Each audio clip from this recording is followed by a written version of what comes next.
Hi, FlossTube. Hello, FlossTube. I'm Pam. And I'm Stephanie. And this is Just Keep Stitching, episode 195.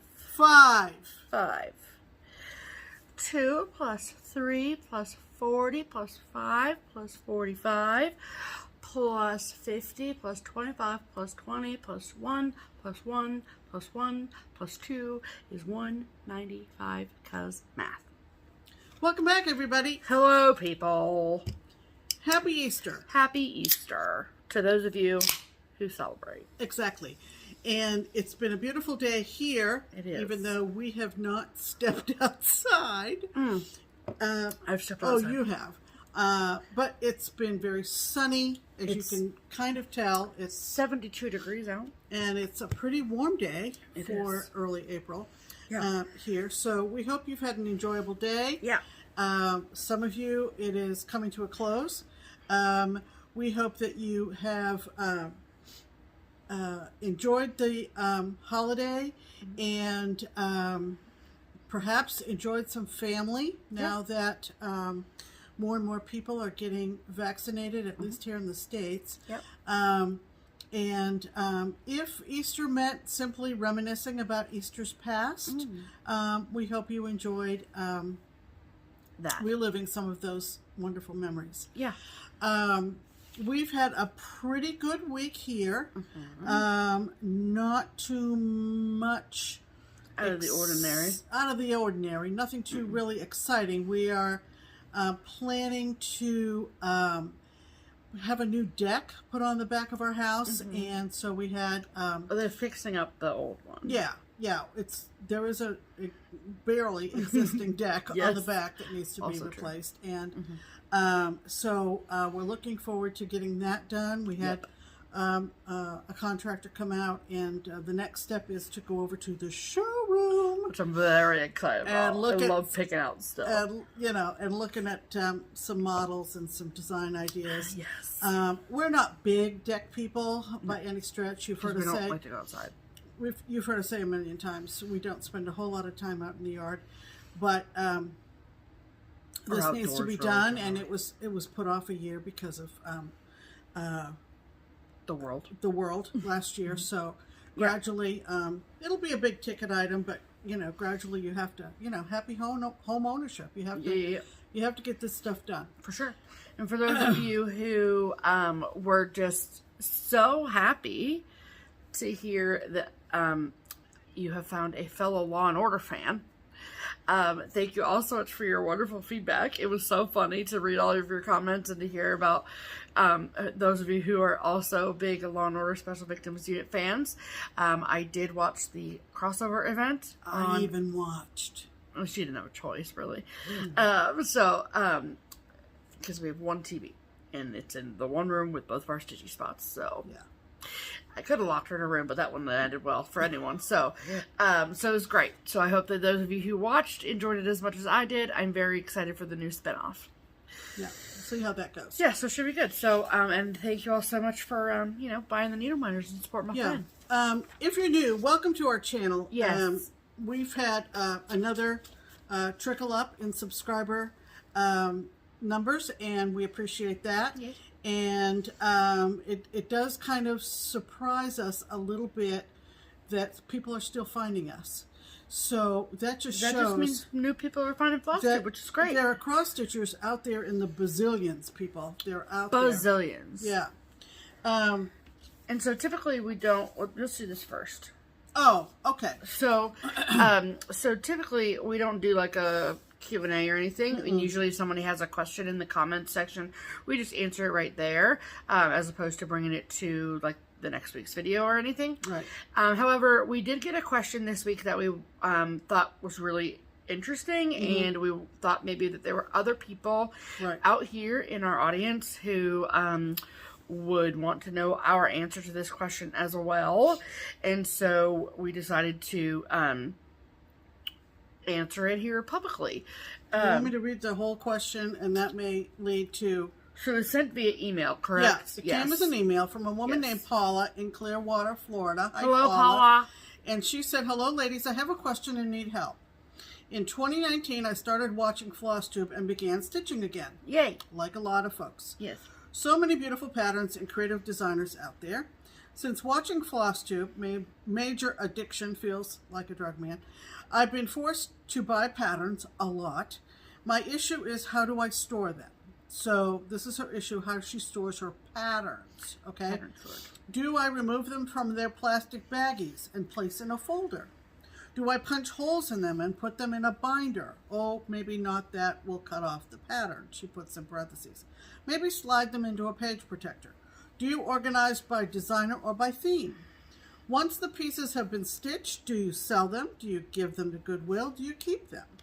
I know I sound stupid. No, you don't. But I really am not. Of course you're not. No.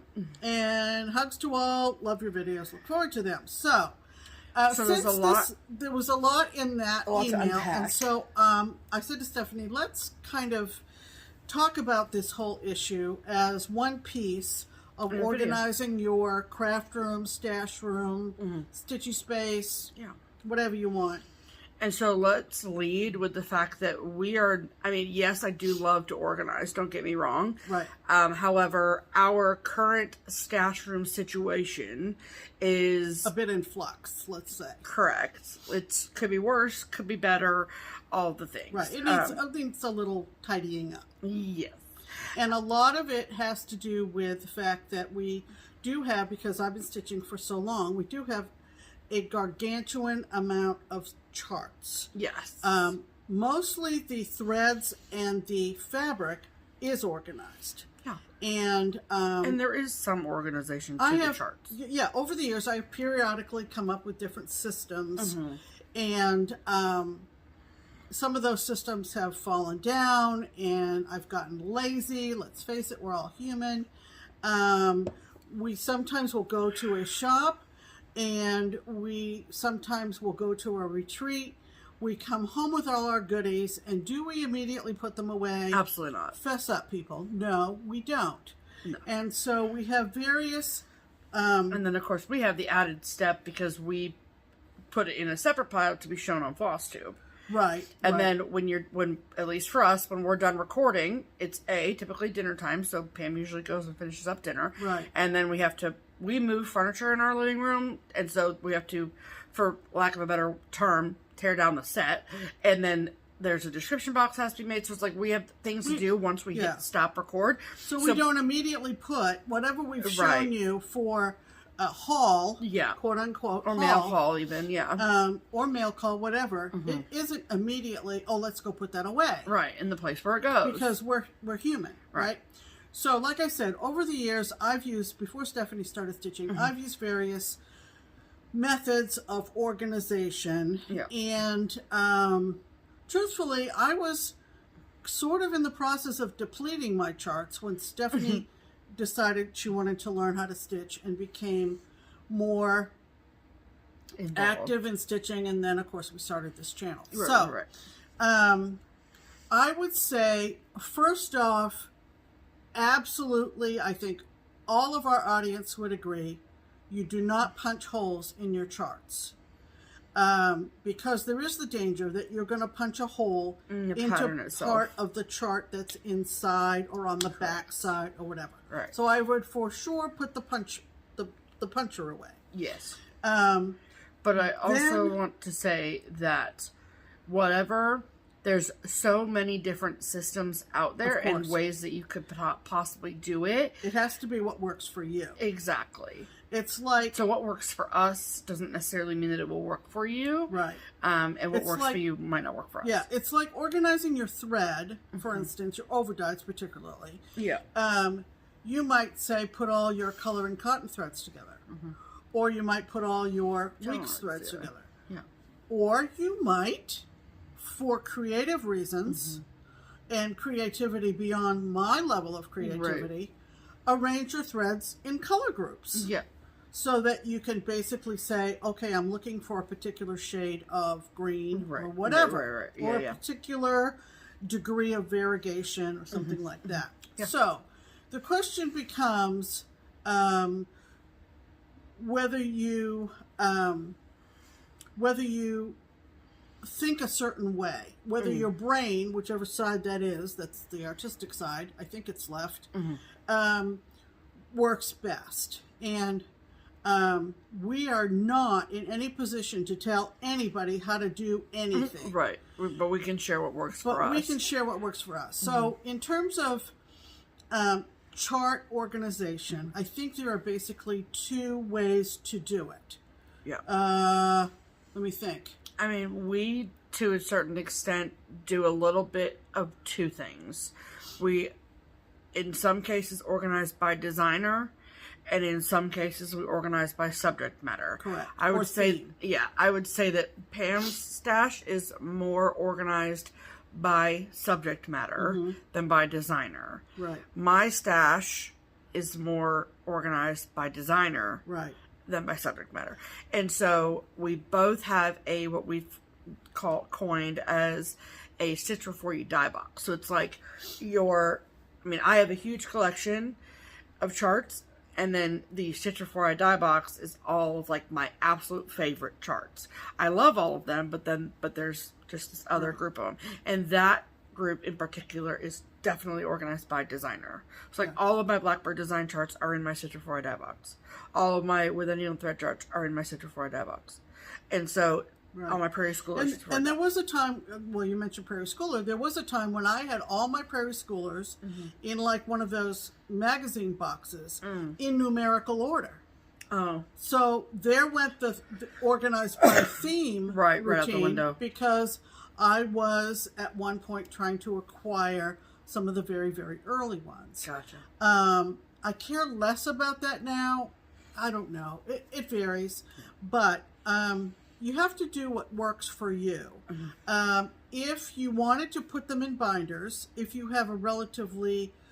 no, I'm not going to say that. But I'm just saying, if you wanted to go the binder route, which is generally for people, what I started to say, which is generally for people who have a smaller collection of charts. You would, that seems to work well. You would obviously want to put them in a page protector that has the holes punched on the left-hand side. And then you can flip through them. I think our friend Nicole has a system like that.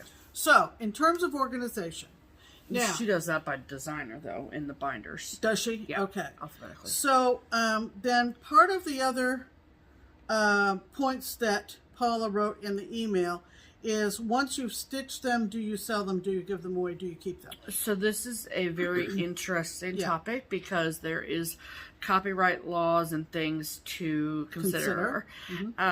So technically, to abide by all copyright laws, you should just give them away. That technically. I do realize I'm not an idiot. I realize that there are D-stash pages. I purchased from D-stash pages myself. I do too. So I'm not saying anything like that. But when it comes to charts that we personally have finished, 9 chances out of 10, there's no reason for us to keep the chart. So we will usually include it in a giveaway on this channel, or give it to a friend, or somebody reaches out and says, hey, when you're done with that, can I have it, or whatever. And it's totally fine by us. It's just... Now, there are people who, we know, stitchers, who basically take the chart and tear it up and throw it away. Okay? We also know stitchers who have never gotten rid of any of their charts. It is their treasure trove that they enjoy keeping. So, it runs the gamut of what you do after you're done with the chart. If you choose to put it on a D-stash, then have at it. That is your judgment call. So, that is what happens with things that we are done with. And then, let's see, I just want to make sure. In terms of taking them out of the plastic... No, I do not take them out of the plastic. I think we pretty much keep them in the plastic. And I like them in the plastic. If they come in plastic, I like that because then I can put the threads inside or the fabric inside. So it's like its own little baby project bag before I put it in a project bag. So I think we've touched on everything regarding organization of charts. That's all I asked about, And so we thank you very much for bringing that question to the fore. And the moral of the story is that do what works best for you. Absolutely. And as many, there's not necessarily there's definitely not a right way to do it or a wrong way to do it. Absolutely. It's just what works for you. Right. That is for sure. Right. As with organizing anything. Yeah. Your underwear drawer, for instance. However you like to do it. If you want to do it by color, if you want to do it by size. Right. Do you want to do it by amount of lace? Whatever works for you. Whatever works for you. Or your closets. I shouldn't have said underwear drawer. Didn't think on Easter. Yeah. How dare you? How dare I? It's rude. All right. Okay. Let's do a hashtag. Okay. So, hashtag Stitch Harmony is what we have decided is going to be the way that we bring stitchers together. So, if you are someone who is new to cross stitch or new to a particular town that you've just moved to or anything, and you just want to find someone in your locale that also partakes in the art of cross stitch, and you want to know who those people are because you want to hang out, then we would love to help you with that. And so every week we choose someone who has commented on our video using the hashtag Stitch Harmony, and then we share them with our audience, and then we'll tell you how it works after Pam reads you this week's featured Stitch Harmony commenter. That's right. Pam. Who is it? It is Amber. Amber. Is Amber Malone, and this is what she wrote. Hashtag Stitch Harmony. Great video, ladies. Thank you. You two are always so entertaining and great enablers with your hauls. Thank you. I have hesitated in doing this for months. Oh, don't hesitate. Don't hesitate.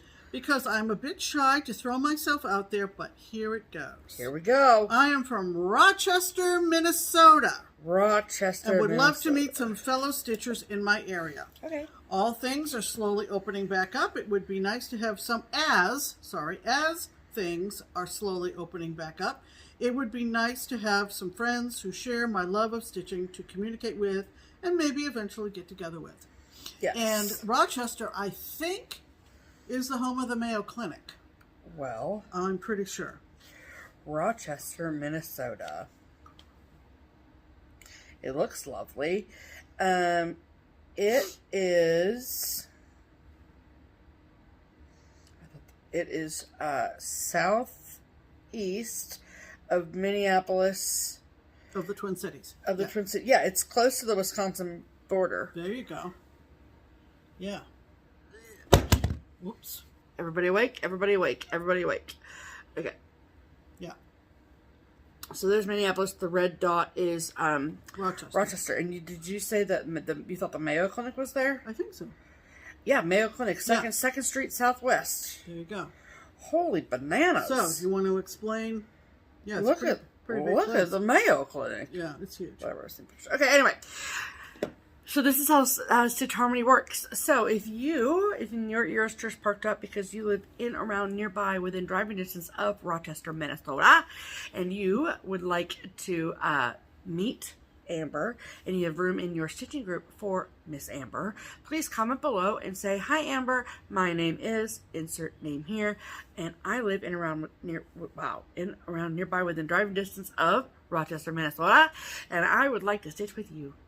And then it's up to you, Miss Amber, to go down through and read the comments on this week's video, episode 195, to see if anyone has reached out to you.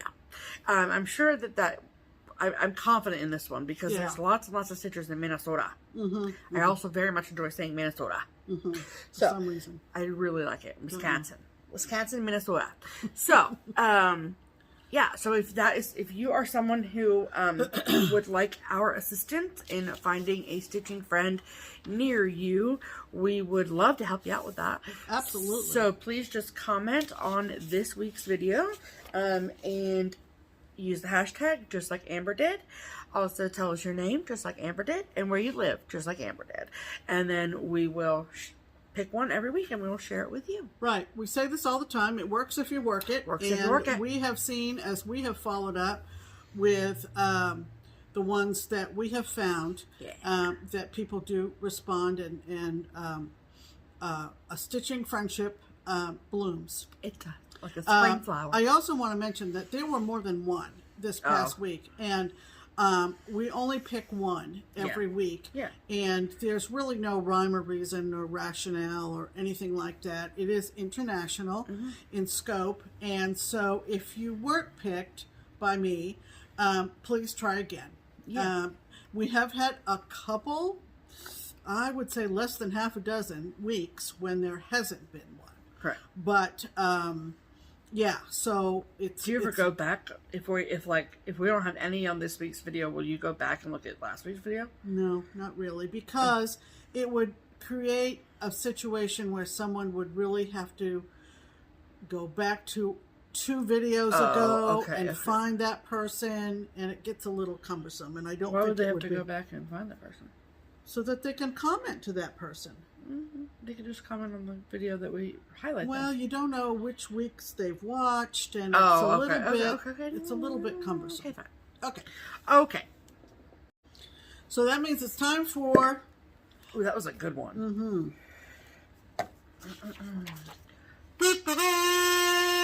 Pam's pinned comment, and as we do every week, this is the one comment out of all the comments. And seriously, when we have a giveaway, our comments are through the roof. What does this particular comment do, though, Pam?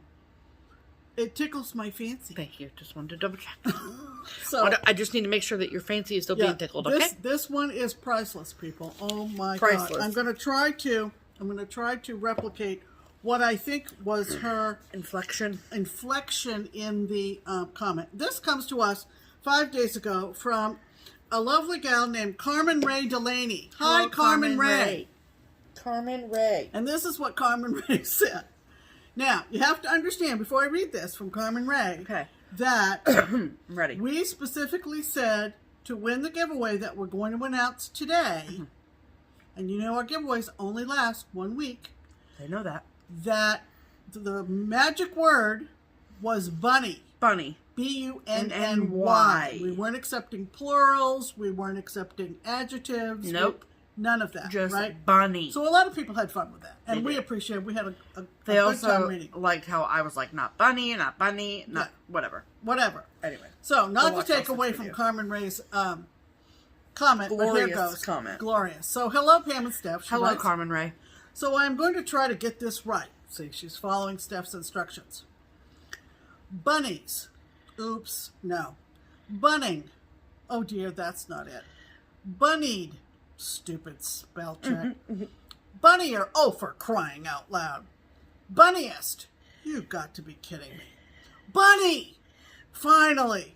Just like it looks in the dictionary. Just like it looks. Half. What on earth? A wonderful week. I need a new computer. Of stitching. Carmen. And Carmen's in Fargo, North Dakota. North Dakota. So, which is right next to Minnesota. We had a whole lot of laughs over this one. Yep. And I hope I didn't butcher it by trying to read it out loud. But I enjoyed it. It was sure fun to read. So it was. That was pinned to all the to the top of all the comments we got after last week's video. It was. And we thank all. We say it every week. We have the best commenters on FlossTube. Best. And we sure enjoy it. So we sure do. I think we are ready. Yeah. Let's talk about stitching, shall we? We shall.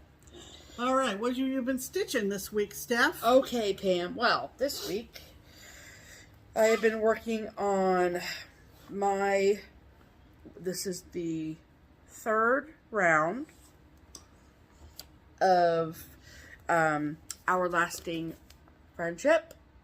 We are doing this beautiful sampler by Blackbird Designs as a round robin in our whistle stop group. So if you have no idea what that is, we have a local stitching group here in Cincinnati, and there's 9 of us, including us, and so we have decided to make this sampler into a round robin. There are 9 separate samplers, 1 for each woman in the group, and then we've been rotating them, and since we started it in October of last year, and then so we all had to stitch like the outside border, and then we did 1 rotation, 2 rotation, and this is the 3rd rotation, and we are next week gonna rotate it a fourth time. Go around again. So this particular section, this round, I had Crystal's, and she is Crystal from Crystal and Lisa, Stitching the Dream. And she is stitching hers. It's been a minute, y'all. Been a minute since I have stitched anything on 28 count. And so now it has not been a minute, because I have now stitched on Crystals, which is on 28 count. I actually did not mind it. It was very different from what I'm used to, because I'm used to stitching on 40 count, but that is okay. Doesn't make it bad. And so what Crystal has done is that hers is on 28 count Joblin, and then I think it's Ivory Joblin. It didn't have a name on it, but I'm pretty sure that's what it is. And then she also did what Katie did. Hi, Andy! Did what Katie did, which is just kind of like went to her thread stash and pulled out threads that she thought looked good together. And for Katie to do it and for Crystal to do it, and it's two totally different things. It's right. so interesting to me. Yeah. So it's fun. So, and Crystal has threads from all three big overdying companies. So Cause Colorworks, General Arts, and Weeks. And so these are Crystal's threads. That shows up nice. So some oranges and some greens and some teals and kind some of purples. Jewel tones. They call those. Yes. I would agree that it is jewel toned for sure. Now, the one thing that was particularly hard for me is that, you know, Pam mentioned something earlier about that extra creativity side. Yeah. And I can follow a pattern like the rest of them to beat the band, you know, but to say, oh, this color looks good here, this color doesn't look good here, unless it's like blaring in my face, I'm like, I don't know, I think maybe it like kind of looks fine. So like the fact that there was no like direction in regards to like this symbol equals this color, Crystal just left it all up to us to pick colors and put where we wanted. Right. So I was like, okay, but how do I know if that looks good there? You know what I mean? So anyway, so I sat down with it a lot. I think I mentioned this in last week's video. I sat down with it a week ago Friday and was just like, well, what did other people use first? And so that's kind of my jumping off point, was like, where did other people use these colors in previous sections? So thank God I didn't get it first, because who knows what this would look like if I got it first. But so I took direction from some of the other girls who had stitched on it before me, and used that to move forward. And then this is what I have. So this is her entire sampler. And then my section, see the big blue bird and the pot with the purple flowers? Everything that is from there on is what I stitched. So the big vase with the flat with the tulips, the two dogs, the three birds, and those little, I don't know, are these plants? Yeah. I think so. Flowers of some kind. So that was all me. I love it. I think it looks great. And then I went down and did my initials right next to Melissa. And here it is. So I think it looks great. It's so cool to like start seeing them come to life and come to life and come to life. And you know, to be the fourth set of initials is pretty cool, I think. So for sure. So I really did enjoy stitching on it. And this, like rounds before it, is going to go all the way to the recliner next to me. So Pam will be stitching on it next. Yeah. So and then at the end of the day, I finished this today, and then I spun my wheel for my two big 2021 projects, which are Santa's Village by Country Cottage Needleworks and Year at Hawthorne Hollow by Caratal Samplings, and I landed on Santa's Village. So I will do the third block in Santa's Village. Right. Next. That's next up. Right. So, that's what I stitched on this week. Pam, what about you? Well, okay. On the 25th, which has come up since last week's video, I believe. Maybe I worked a little bit and showed you last week a little bit. So and what am I talking about? The 25th was like more than a week ago. Yeah. So I've been stitching on the October Cottage. Yeah. From Twin Peak Primitives, because I start a new cottage on the 25th of every month. Yeah, you sure and I do. started back in June. And so it was more stitching, waiting pretty much for the For WIPGO. For WIPGO numbers to be called. Right. For exactly. April. That's what happened. Okay. So just to show you where I have stopped now for a while, until more or less toward the end of April, is more on the October house. And I say this I've said this now for... Oh, I didn't mean to do that. Sorry, it's a preemptive disregard whip. that sound effect. I just tapped it on accident, I'm sorry. Is October. So this is where I'm to now. And it looks so good, Pam. It's, you guys, I mean... You guys. When you look at the picture, whether you buy it individually or the bundle for all 12, it looks like it's going to be grays and blacks. And it is not. It is not. It is absolutely gorgeous. Stunning.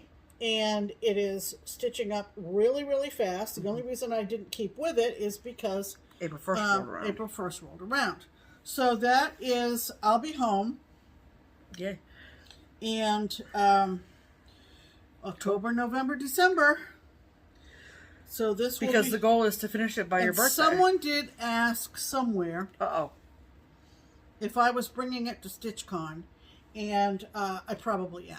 I mean, even if you forget it, it's not that far from our house. No, we can run home and get it. But the plan is to bring where I am up to, lay it on the brag table at StitchCon. So, well, hopefully, I don't know by the first session of StitchCon if you'll have it done. The first session starts the 7th. I doubt it. I seriously doubt it.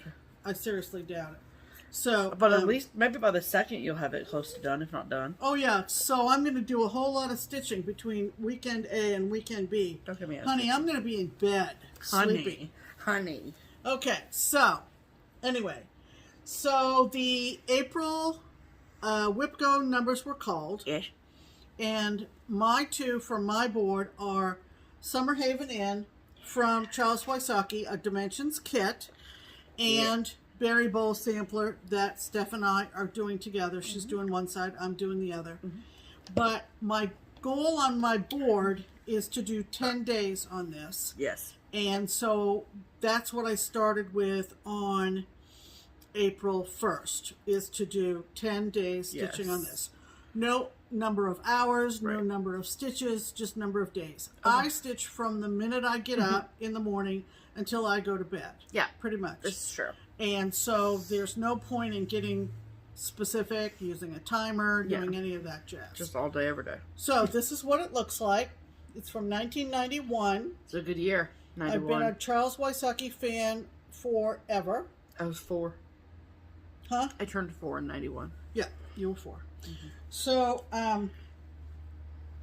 I'll show you basically what I've been working on this round. And that is the left-hand side of the house. And I pull the Ada out, and I'm working on an ivory piece of even weave. So I had stopped with this lower roof being about half done. And this bowler I had put in. And I had done a lot of I never realized she was bowling. Yeah, She's it's lawn bowling. Lawn bowling. And I had this one window in, and you can see I had done some of the back stitching as well. Yeah. Because I don't want to have to go back and do it all. So, what I've managed to do so far, and my 10 days aren't up yet, is to completely do this passenger buggy thing, horse-drawn carriage, and the complete front lawn. That's all the way done. And then this is going to be a wagon. I haven't put the wheels on yet. It's a flower. Oh. There are flower pots in a flatbed wagon. So there's wheels on that. And then cute. The water in the background. And there's a sailboat back there. And oh my gosh, that's so cute. There's a little house right on the point. And there's a sign over here that says Bay Point. I just wrote so there's a little cottage right on the point up here, and that's the corner. That's the farthest corner. Pam, there's so many nuts. And there, as Stephanie's discovering, I told her, but she's now looking at the picture. There are a hunk of French knots in this design. Excuse me. Sorry. So this is where I am so far. Hey, it looks so good. And on this end, there isn't a whole lot left to do. I was just going to say. There isn't a whole lot left to do. I can't wait to do the little dog. The little boy getting an ice cream is done. Yeah. And right behind him is a brown doll. I want to tell you what. There are French knot flowers in the flower wagon over here. Yep. There are French knots under the lower windows. There are French knots on the lawn over here that's going to be under that Bay Point house. There are French knots on the horses' bridles. And so what I will end up doing... They're everywhere. But it will really be striking. It'll be cool. Yeah, for sure. What I will probably end up doing is mounting this in a lap stand, so I will have both hands free to do the French knots and maintain the tension, because they're bunches of French knots. And you just can't maintain that. To do them so close together, you can't maintain that tension while you're holding a Q-snap. You just can't. Right. So, very cool, Pam. So that is Summer Haven Inn. But really, I mean, my goal for the year was just to do 10 days, but... How many more days do you have? Did you already say that? I'm going to go till actually the 11th because of our plans for Saturday, where it probably won't get any stitching done. More about that later. Okay. And today is the 4th, so... Today is the 4th, so I have 6 more days left. You could get some... You know, and a lot of this, you could get some stuff done. A lot of the kind of background, the lawn, the grass, and the water is half stitches. That goes really fast. Yeah, it goes 50% There's also a lot of negative space in this chart. Like, that house is not all stitched in white. That is the fabric. Yes.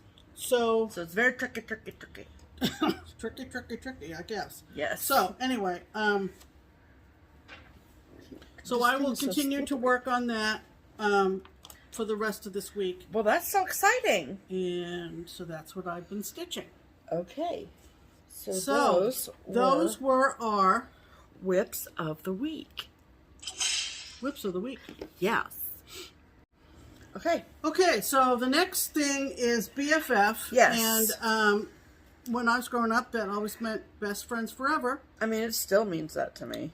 But in this context, it means back from the framer / finisher. Yes. So, we each have something to share. Yes. And so, one of my whips in my pile of whips is Winter Rose Banner from With Thy Needle and Thread.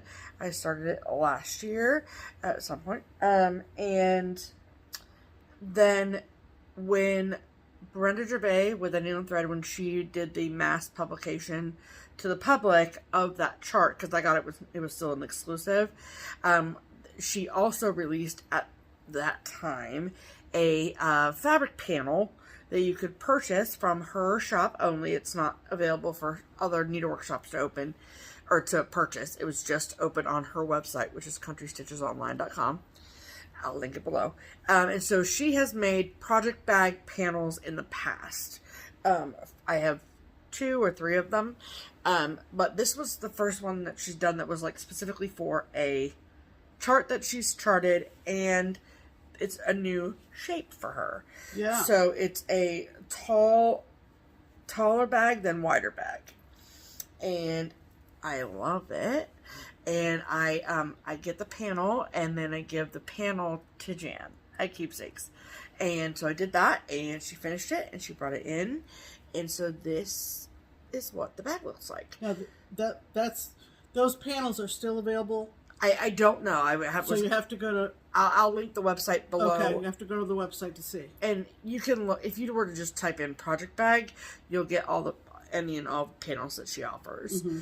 And so, what I got in the package was this, which is obviously the pattern for Winter Rose Manor. And then, this brown part, and then the back, which includes that cute little cardinal back there, which I love. But then Jan added the pink zipper, and then she also added the inside fabric, and then she also added the zipper pull here, which, I don't know if you can see, says winter on it. Cute. So it's very, very sweet. I love it a lot. And so I'm gonna make a Q-snap that is 8 by 11. Oh, okay. So to work on that, because I will obviously use this bag for that project. Yeah. Makes sense, right? And so, lovely. Yes. So thank you to Jan, Mm-hmm. and thank you to Brenda for the panel. Absolutely. Absolutely. And then what did you get back, Pam? Well, I got something back from the framer. Yes. And this happened in kind of a different way. You know, we've been going and taking our framing on a pretty regular basis to Craft Gallery up in Findlay. Mm-hmm. But I finished this piece, and Stephanie said, I want to take it to the shop and show people. And I at least wanted to show Lenny because... Right. And Barbara because of... So she took it, just, you know, as a FO, as a finish. Mm-hmm.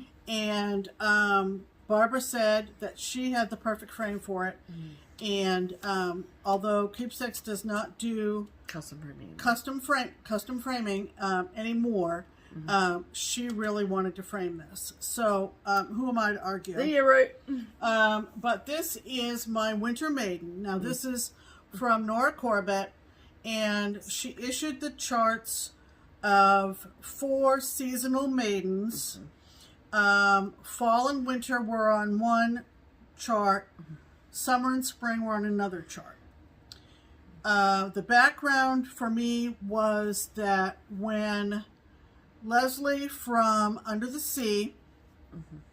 was still living up here in Ohio before they moved to Texas, and she had held probably 1 or 2 Mirabilia Minion retreats, and the one that I attended was her last one in Ohio. It was right around the corner from Keepsakes. Mm-hmm. And someone had put their framed Winter Maiden all by herself on display at that retreat. And I fell in love with it. Yes.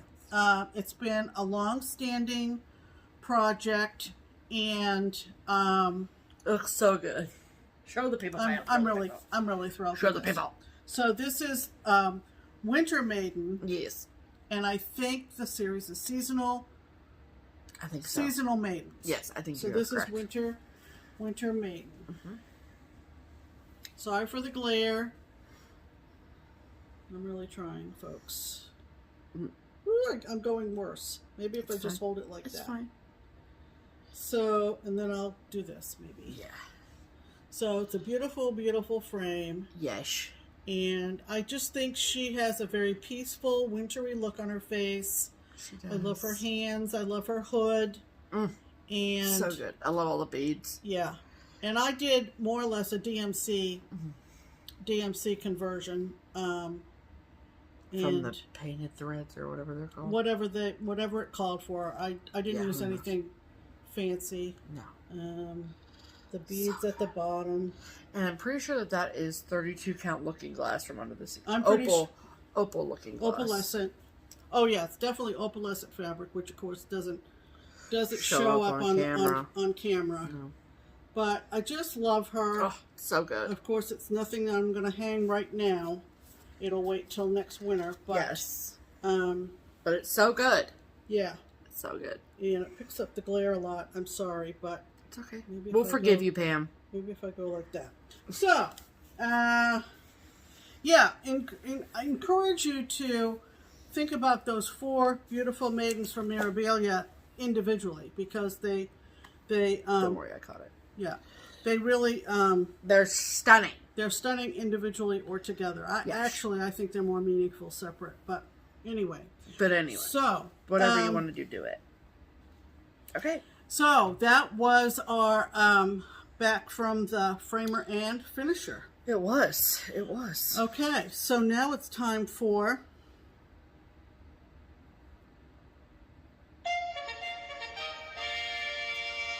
promotions. Okay, so let's talk about the Twin Peak Primitives pattern of the week. Okay. Right. Okay. So first is the pattern of the week, and what that means is so we've been working with the twins at Twin Peak Primitives now for multiple years, and every single week we look through their collection and we pick a chart that we love, that we think that you'll love too.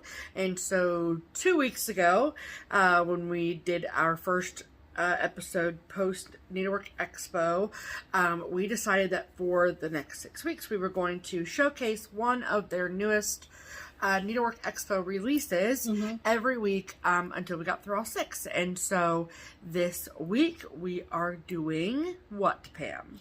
It's called B for Bees. Yes.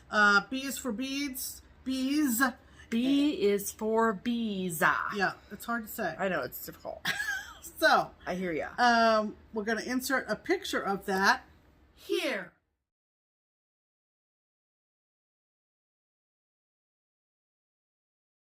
Isn't that sweet? Yes. 'Tis the season. You know, the bees are buzzing, the birds are singing, all the things. Right. So, what does it mean to be a pattern of the week? Right. Well, that means that it is discounted with 20% off for all of our viewers. That's you. So if you love B is for Bees as much as we do, and you would like to get your hands on a discounted copy of that chart, you can do so at a couple different places. You can get a discounted copy as a PDF from either the Twin Peak Primitives website or Etsy shop, both of which are linked below. Or if you'd rather have a hard copy of the chart, you can get one at 20% off from Threads Entwined, which is an online needlework shop in Northern California. Trish, the owner, will take fantastic care of you. I'm certain of that. And those are the only 3 places that you can go to get it discounted. Right. Excuse me. The discount will last for 1 whole week. And there's no need to put in a discount code or anything like that. Right.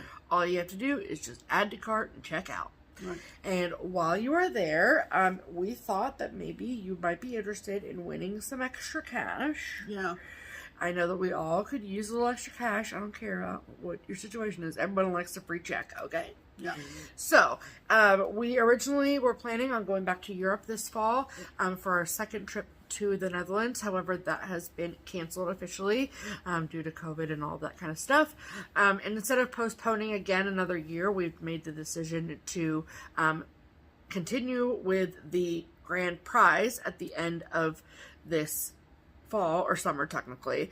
And we're going to follow through with the Springfield 1817 promotion. Right. So, what that means is that everything from our previous promotion is the same for the Springfield 1817 for sampler. 2020 and now 2021. Correct. And so, if you purchase the Springfield 1817 sampler by Twin Peak Primitives from any of those 3 shops I just listed, so the Twin Peak Primitives Etsy shop or website or Threads Entwined, right? If you purchase that chart at any point, right, from before now to the end of the summer. From those 3 sources. Yes. Your name gets put on the list, and then we will pick a name to win the grand prize at the end of the summer. And that grand prize is $1,000 US cash. $1,000. $1,000. Yes, ma'am. So, we thought maybe that might be something you'd be interested in doing. So, are we going to show a picture of the Springfield 1817 we usually sampler? do every single Sunday. Because it's early in the month. It is, and so we do that. We'll insert a picture of Springfield 1817 sampler here.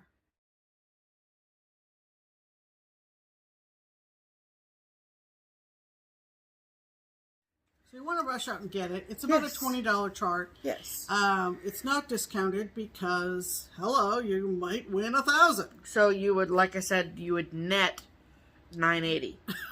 So that even sounds like more money than $1,000 when you say $980. That doesn't sound like it to me. Oh, you want that extra 20? I like the extra zero from a sounds like perspective. I see. Yes.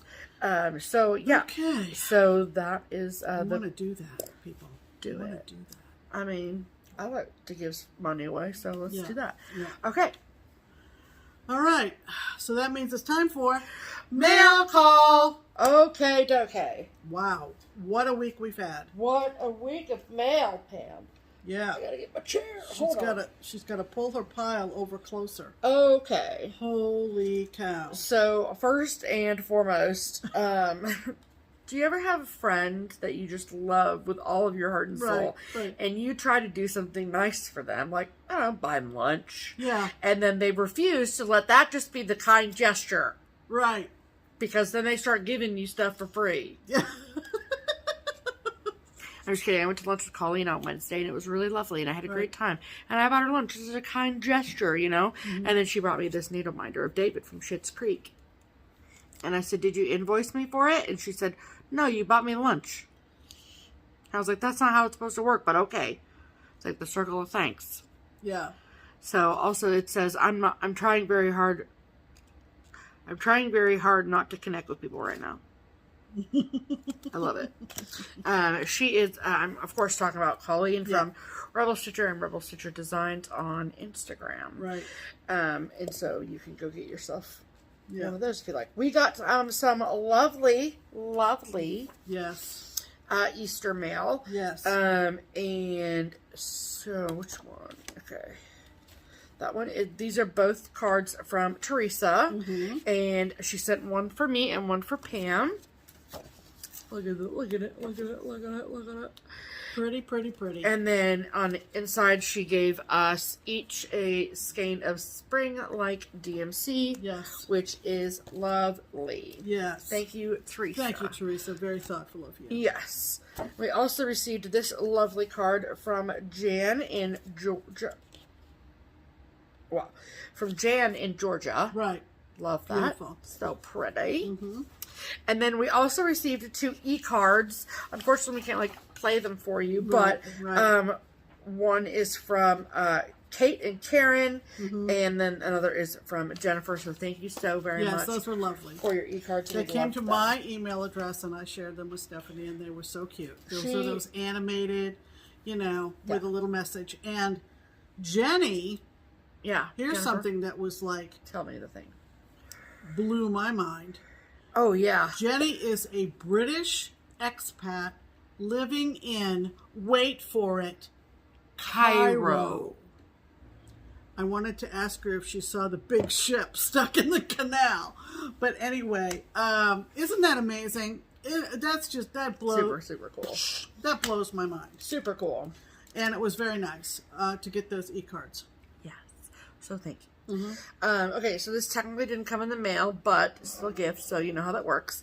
Right. And so we have a local friend, Marianne, who stitches, and every once in a while she's cleaning out a room or a drawer or a box or something. She finds stuff. And she finds stuff for Pam and I, and so she brought us both something. So she brought me these lovely notes. This lovely notepad. Oh, those are great. Just put them on the fridge. Yes. Because there's a magnet on the back, right? There is. Yeah. So it'll go right on the fridge. Right. Love that. Right. And what did you get, Pam? I got a teacup. Did you know? And not just any teacup. Not just any teacup. First of all, I want to make sure I have it turned right. Don't drop it, Pam. Jesus. So this is what it looks like. Okay, already you see. It's so cool. The lobster. The lobster. And It says Liverpool Road Pottery, but made in England. Made in England. But underneath the lobster on the cup and on the saucer. Yep, because there was a matching saucer included. Atlantic Canada lobster. Now, let me tell you, Tell us. I know my sister watches these videos, so she's going to remember this. In 2016, she and I went to Atlantic Canada. We went for a genealogy trip. Yes. And there were several meals involved, clearly. No, they didn't eat the entire time they're there. And one of them was, this was in Hillsborough, New Brunswick. Okay. One of them was in a church social hall. And I think, I don't remember exactly where it was, but the reunion was in Hillsborough. And it was a lobster feed. Ooh. Okay, now I'm from Maine. My sister obviously is also from Maine. And we sat down and waited to be served. And all of these volunteers start coming out of the kitchen, and they put a lobster on a plate in front of each of us and everybody else in the social hall. And it has not been picked, you know. No. And it's cold. And what? It's been cooked. Right. I get it. And then it's been refrigerated with and still intact. So it's just like cold lobster meat. I know. But it was weird to you. It was weird to us because you think of a hot lobster. I think of a lobster. Yeah, for not sure. Piping hot, but just pulled out of the water. Right. The lobster pot. Right. Being cooked. Yeah. And then you kind of, wait a little while until you can handle it, and then you start picking it apart for the lobster meat, right? Mm-hmm. So we're sitting at these long dining room tables, and we're sitting across from each other, and we're like touching this, and we're going, it's cold. So as we picked our lobster, and they provided picks and all that kind of stuff, it was kind of different to eat cold lobster that way. I bet. And I don't know whether that was a Canadian. These were Bay of Fundy lobsters. Totally delicious. My favorite kind of lobster. You've never had a Bay of Fundy lobster. I don't know if I've ever had a Bay of Fundy lobster. But Laura and I have. And that was how it was served. So that says Atlantic Canada lobster on it too. Yeah, it says Atlantic Canada lobster. So is that a Bay of Fundy lobster? It would have to be. Okay. Well, can you imagine? Atlantic I don't Canada. Know. So anyway, you're the expert. When Steph brought this home with the notepad from our friend Marianne, yes, I said, we have so many Canadian viewers. We do. I want to show this on our video. Well, fine. So isn't that fun though? It is fun. And in other news, we got a comment this past week from someone in New Brunswick who said a new LNS has opened up in Moncton. And of course, because you count closed, right? And someone has opened a new LNS in Moncton. It's not in the same location as Because You Count? That I don't know. I don't think it is. Okay. I think it's in a different location. Okay. But Laura and I, on the same trip, went to Because You Count. Yep. Had a great time. Yep. And goes over there. I'm not being responsible for that if it's broken. Did Marianne also give me this tea? Yeah. She also gave me 2 tea bags. Yes. I don't know whether Marianne watches us or not. I think so. But I know we've known Marianne for quite a few years. We have. So anyway, so that's an additional piece of Canadian news. Interesting. Now we're giving you all the Canadian updates, I promise. All right, moving on with the rest of mail call. Okay. Holy moly. So, the next piece of mail call is an actual mystery. Yeah, we got a mystery here. This long box showed up. Right. And the return address label was from Rockport, Maine. Yeah. And it just said, "Laugh loud, smile big, Rockport, Maine." And I was like, what is this? And Pam said, I have no idea. So, of course, we opened it. And it was 2 of these pink boxes. Fun fact, Laugh Loud, Smile Big is a bakery in Rockport, Maine. And it was filled, both boxes. Here, will you take these ones? Yes. With various individually wrapped Easter cookies. We have no idea who these are from. No, we don't. I did make an attempt to contact the bakery, and I think because of the weekend coming up. Yeah, and they're probably busy and whatever. But you're going to see these cookies on a stick. Oh yeah, show them the stick cookies. Look at that. Look at that. Look at that. Look at that. You got to get them turned right. Look at these adorable cookies. Yeah. And then you're supposed to put them like this. Oh, let's hope that's our screenshot. Isn't that cute? They smell delicious. There's 4 of these. 4 of them. Look, 2 more. I mean, these, and they're so cute and like wrapped really well. And then, so there's a bunch of different Easter ones. Like, look how pretty this one is. It's a little egg with carrots on it. They're absolutely beautiful. And look at this guy. And then at the bottom of the box, I mean, the bunny noses were in one box, and these all other cookies were in another. I mean, that's super freaking cute. And there was this one for me. Look at the box cookie.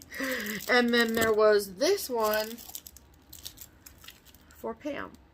So clearly, so someone that watches our videos. This didn't come from a complete stranger. Right. This came from somebody who watches this channel.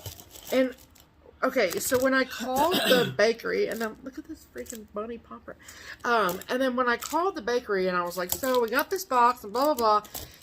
I was under the impression that, like, she was going to be able to, like, just easily look it up. And look on the computer. She was like, I got to ask somebody this about this. I'll call and I was you like, back. Okay. And then she never did. And so there. This one's got, like, sugar on it. Uh-huh.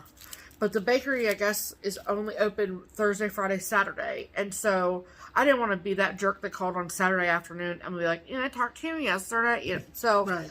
So we don't know, but whoever you are, thank you. If you're watching, this you. was stupendous. Yes. We love cookies. It was absolutely stupendous. We did both eat one already. Yes. But I was like, stop eating them. We got to show them. Do you have room over there, Pam? Hold the teacup. Okay. Let's put the teacup there. So if you think you might want some of these, it's Laugh Loud, Smile Big. Yeah. Their phone number is 207 230-7001. Yeah. And they have a website, so I'll link they have them. a website too. Laugh Loud. Okay. Then also in the food department from Holly. She won one of our giveaways. Again, the circle of thank yous. Yes. So she sent this lovely thank you card with a lovely note inside. And she sent us, she lives in Buffalo, New York. Right. She's in Buffalo, New York. Thank you. And literally just said that. And she sent us this, and she called it sponge candy. Sponge candy, which apparently is native to Buffalo. So it's this super cute box, and it's from Fowler's. Fine chocolates since 1980. Right. And we opened it. We have already tried them, and they look like this. Right. And the best way that I can describe it, right, is that the inside is like a malted milk ball. But it doesn't it doesn't taste malty. No. No. Do I get one? Sure. I mean, we've had some of these already. And they're really good. But the inside of it, like, melts super quick in your mouth. Yeah. Just disregard my cat. At least she's scratching the scratching pad. But anyway, and then you're kind of just like left with the chocolate, which is fine by me. But like, so it's just interesting. So thank you so much, Holly. Absolutely, they're delicious. They are very, very good. Never heard of it before. Thank you. I love it. Okay. And for the record, right, if you win a giveaway from us, it's not required that you send us candy. No. We enjoy it. Take the giveaway. Holy cow. Take it and run. She won one of the project bags. Okay. And then this lovely package came from Deb. Yep. Okay. Deb sent us this cute llama thank you card. And she wrote us a sweet note as well. Yep. And she has gone back and watched all of our videos, which God bless her soul. I know. And just craziness. Yeah. So she sent us that card, and then for Pam, she also sent this. Oh yeah. So she sent me this great book with Post-its that is on my list to read because I want to read the book before I watch the movie. Right.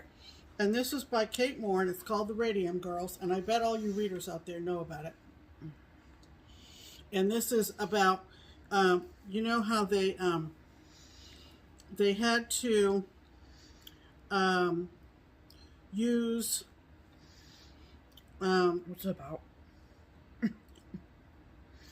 Hold, please. Well, let me read this on here. It'll be story time with Pam. Oh.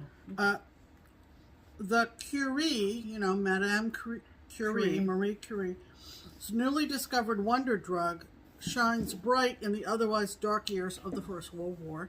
Hundreds of young girls toil amid the glowing dust of the radium dial factories until they begin to fall seriously ill.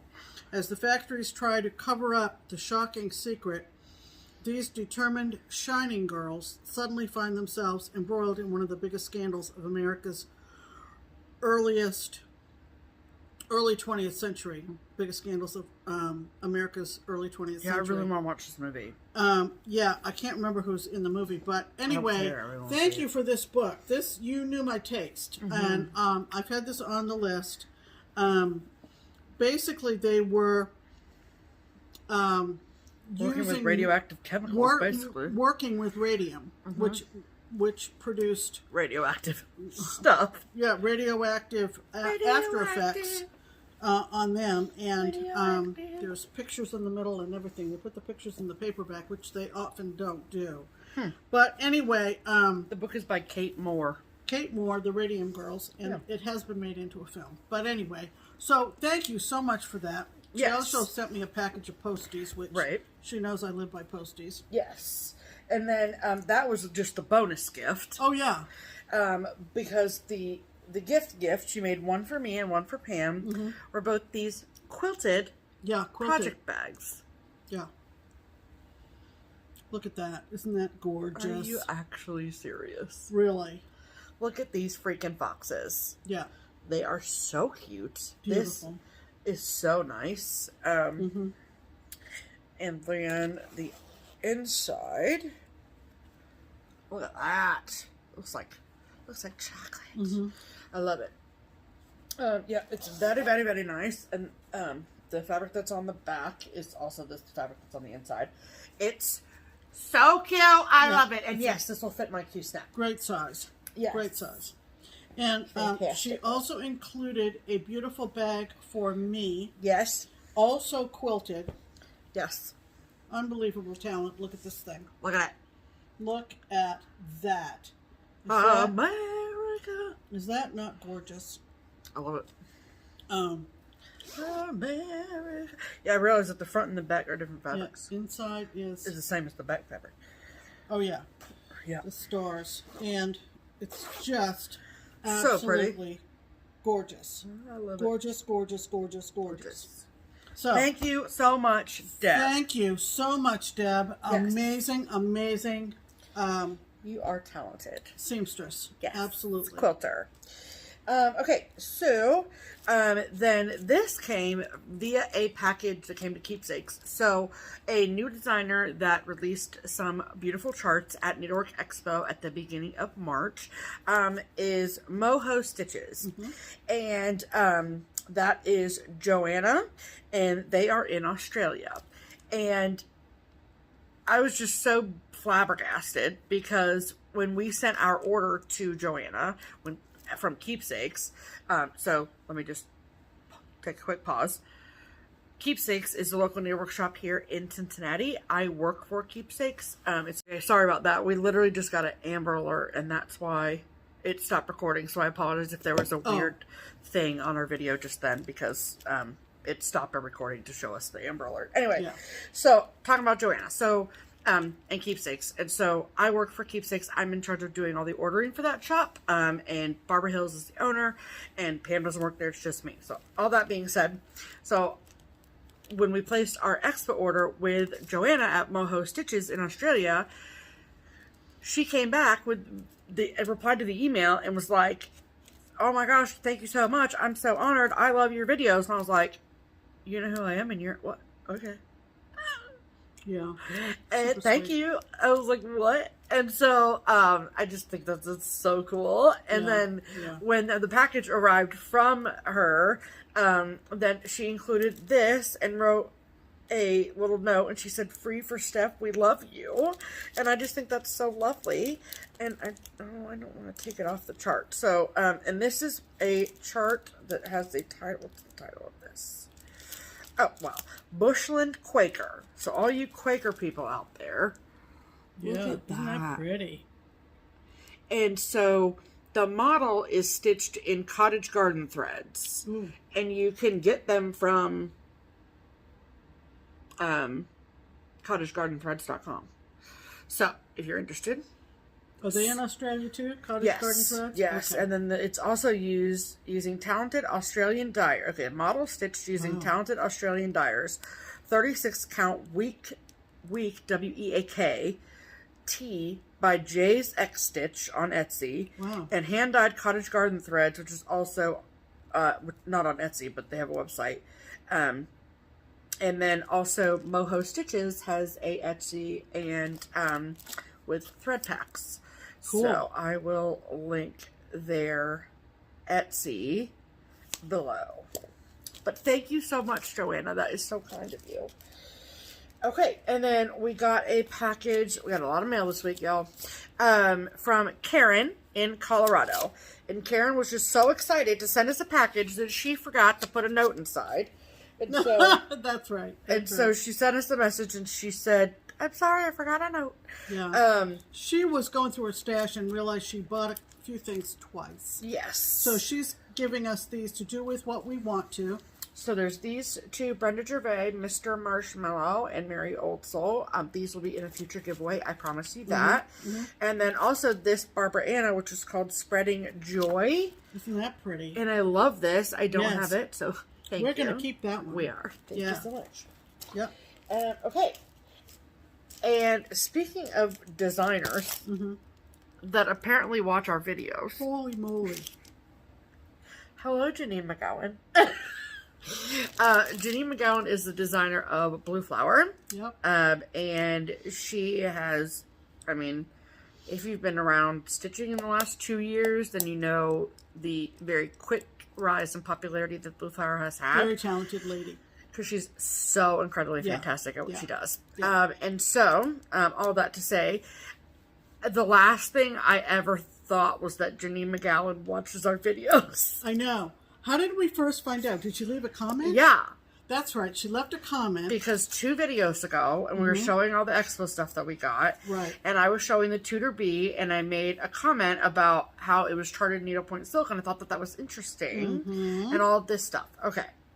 So then she commented, and she was like, "Thank you." And I was like, "Oh my goodness, she watched our videos. What?" And so that was just amazing. And then she left a second comment because the Tudor Bee that just came out at New York Expo at the beginning of March, that originally was charted as an exclusive chart for the Tudor Rose Sampler Guild in Texas. So come to find out, that also was charted and originally exclusively released for the Tudor Rose Sampler Guild was Adam Names the Animals by Plum Street Samplers. Which Stephanie showed. I showed 2 weeks ago at the same time. Right. And I talked about the Blue Flower thing. Okay. Right. So. Because you talked about how you were going to try to find a different verse. Right. In the And from Melon and like all that. Yeah. Yeah. Mary Ellen, sorry. I call her Melon. We call her Melon. Oh, yeah, yeah. So. Then, freaking Janine was like, I have that full kit of Adam Names the Animals if you want it. And I was like, what? Yeah. Yeah, I'll take it. Okay, thank you. Yeah. So she was like, just give me your address. Okay, here's my address, Janine Mcgowan. You believe Come it. over and hang out. Exactly. Anyway, so she sent me this all the way from freaking Nevada, which is amazing. And so this is the package of Adam Names the Animals. The full kit. The full kit. Hold on, let me get our addresses are showing, so I'll get that. Okay. And then she sent me this really sweet card. Look how pretty this is. Mm-hmm. With the bunnies on it. Mm-hmm. And a really nice note, which is cool. Mm-hmm. Gonna keep that forever. And then all of the stuffs. Yeah. The chart, the threads, the fabric. There even is a thread keep in here. All the stuffs. Amazing. Yeah, I'm going to start this in October. Yeah, so. I think so. So you've got chart only that you got from Expo for yourself. Right, which will go in a giveaway. So you'll probably go in a giveaway. Yeah. I will not go in a giveaway. The chart will go in a giveaway. No, I said. I didn't say you. Yeah. I could never give you away. You definitely make somebody pay for me. Big money, big money. Yeah, big money, big money. Thank you, Janine. Yes, thank you, Janine. That was super, super amazing and thoughtful. So kind. So kind. Yes. Okay, so I believe... Yes. Nope. I know. Okay. Okay. So, big ticket item, people. Big ticket item? Or just big. Just big item. Just big item. Okay, so I was home the other day, and I happened to look out my front kitchen window, and I saw the FedEx guy. And I usually, some of them ring the bell, some of them don't. I've told you I don't answer to doorbells. Mm. And I happened to see him, so I thought, okay, I look presentable enough to go to the door. I showered. So I opened the door, and he was just going around the corner by the garage, and he had left it on the front step, and so he saw me open the door, and he goes, 5231, right? And I said, yep. And he goes, okay, and I waved goodbye to him. I looked down, and this box, which was like an oversized shoe box, like a boot box, maybe. No, you're not. You're talking about it was for a crock pot. Oh, that's right. It was bigger. That's right. I'm confusing boxes. Yeah. So not like the round crock pot, but like the oblong, like a roasting crock pot. Anyway, it was a huge box. The box that this woman used to ship this item, and it was torn on the end. I haven't told. I've thanked her already privately, and I didn't tell her about that. So now she's going to look at this video, and she's going to say, oh my God, it was opened. It was fine. Typically, everything's fine. Everything's fine. Calm down. Don't everybody hyperventilate. So typically, when things come during the day, and I'm here, I won't open it until I come home. Until Steph comes home. Even if it's addressed just, not just Pam, but I mean, if it's just addressed to me. If we know that it's like Pam just JustKeepStitchin mail. Right? Yeah. Right. So, I really didn't even barely peek, but it was, one end was partially opened for sure. Yeah. And so it sat there. But did it come USPS or was it FedEx? It was FedEx. FedEx. Okay. The FedEx guy. Yeah. So I thought to myself, oh, maybe I should have flagged him down and made sure everything was okay with this package. Like, was this way when you put it on your truck this morning? I mean, because we've all heard the horror stories of deliveries the past 12 months. True. So it wasn't until Stephanie got home that night, and I don't remember what night it was, and she opened the box. Friday. We both opened the box together. and there was something of a fabric nature inside. It was put in a pillowcase. Yeah.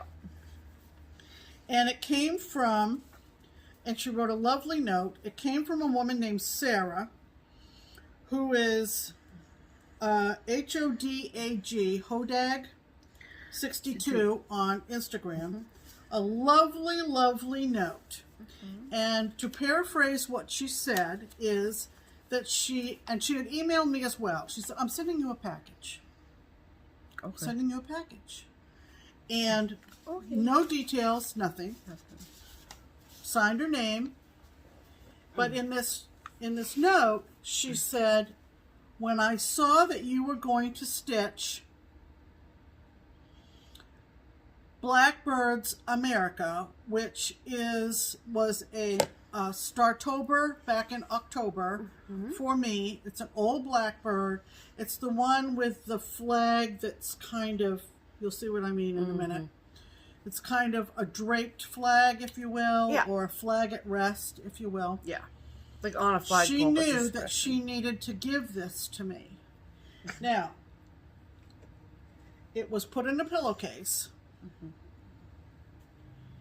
And I'm not going to even attempt to show this live. We've already recorded a picture of it, which we're going to show you. Yeah, we took pictures of it.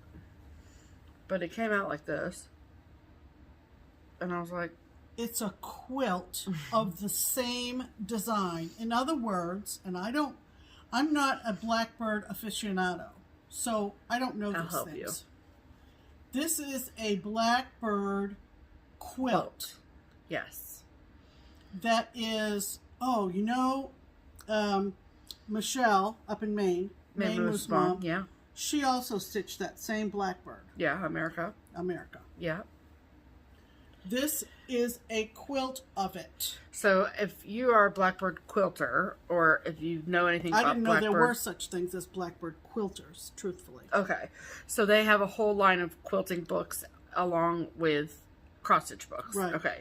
A lot of their quilting books, including the book that this came from, is extremely hard to find.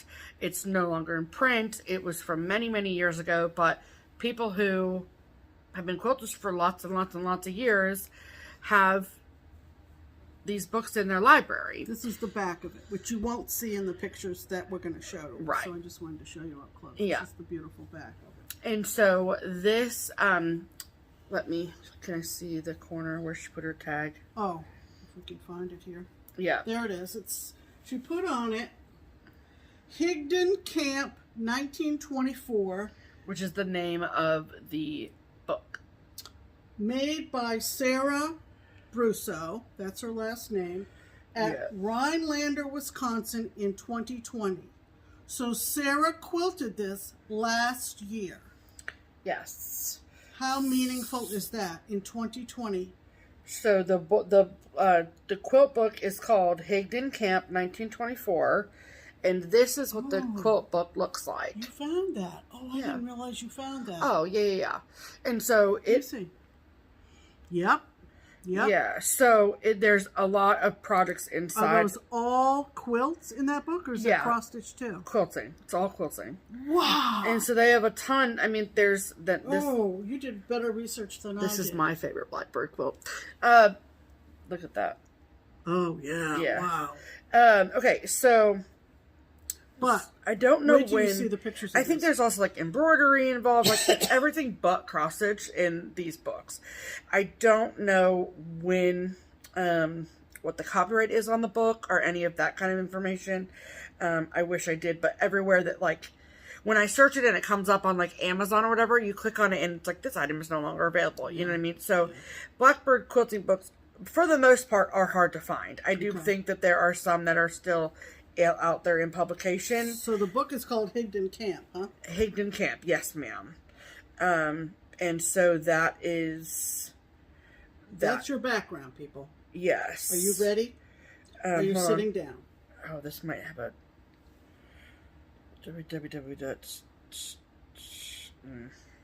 I thought maybe...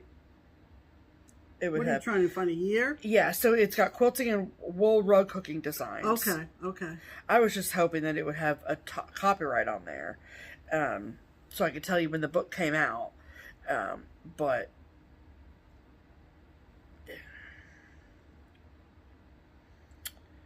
sorry, it doesn't. Wait. Nope. It doesn't have any sort of information on the copyright.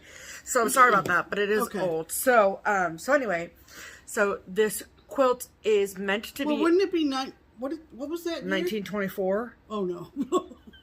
No.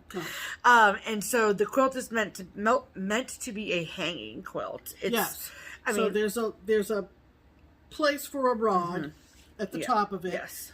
It will be hung. I have corresponded with Sarah. I have told her that I am gobsmacked over this. Yes. And we have a place that we think it will be hung. We need to ask our quilting friends for advice on a rod. Right.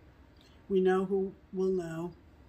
And now we will insert. We are going to insert the photo shoot. The photo shoot of this quilt, and you are going to be amazed. Yes. So, without further ado, here's the quilt. This is the quilt. Here.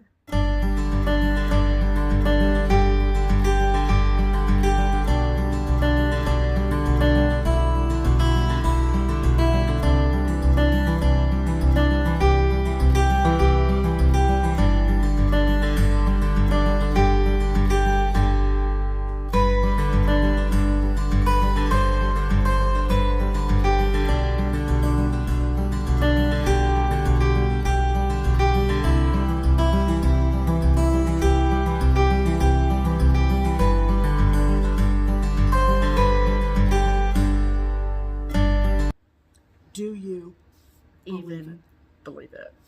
Yes. So very, very exciting. I'm out of words. I'm fresh out of words. I'm fresh out of words. Does that mean that you won't talk the rest of the episode? It'll take me a second.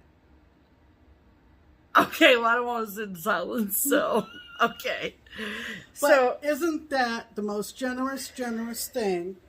And I just all because we make videos. I am going to stitch. It's one of my whips. I'm going to stitch that BBD design. Yeah. Of the flag. Uh-huh. I think the details of this are just amazing. Mm-hmm. The craftsmanship of this is amazing. Yes. It is not going to be sat on. It is not. She said I could do whatever I wanted to with it. She said even let the cat sit on it, and I went, oh, good God, no. She's not a cat person. She doesn't get it. Anyway, Sarah, again, publicly, this was an amazing gift. Yes. She's very, very thankful. And I'm out of words. I'm out of words. I do have to say that at the point where you work on that, yeah, I'm going to need you to, like when you stitch on America, right? We're going to need to bring the quilt off of the wall and put it on your lap while you're stitching on America. Oh, is that right? So I can take a picture. Oh, was that right? Yes. Okay. All right. Is that the end of mail call? That is the end of mail call. Whoa. All right. Okay. Now let's talk about haul. I don't have any. Yes, you do. I do? Yes. Oh, that's right. I do have one. Okay. Thing. So, Pam decided... I was left unattended again. She was left unattended. Yes. And she... Let me see that bag. Okay, this is yours. Okay. She decided to make a purchase... Without asking. From Donna. Donna. No, Dawn. No, yeah, Dawn. Dawn. Sorry, Donna. Dawn. From Dawn at Gamma's Treasures. Yeah. Dawn Myers. She is one of our lovely project bag making friends. Yes. And so Pam bought a project bag. Yeah. Can I show it now? Of course. Okay. So this is the bag that I knew I had to have. Isn't this pretty? These are spring. Yes. Summer. Well. Because it has beach stuff. Oh yeah, beach. These are bicycles. Yes. Can't tell. Yes. I like motifs. I like the bicycle motifs. And this little basket here on the front of this bicycle, and it repeats, of course, says beach. So these are bicycles headed to the beach. I mean, bicycles headed to the beach. What more can you ask? And Dawn always puts a thread bed in the middle. If you don't know, it's in the contrasting fat. It's, you know, to just kind of keep handy all those different colors that you're stitching with. Absolutely. And it's felt on the top. Super handy. Super handy thing. Yes. So I went and purchased this. Yes. And then in the package, she also included a few extra bags for us to either keep or give away. Right. So, first let me show you the ones that we're going to keep. Yeah.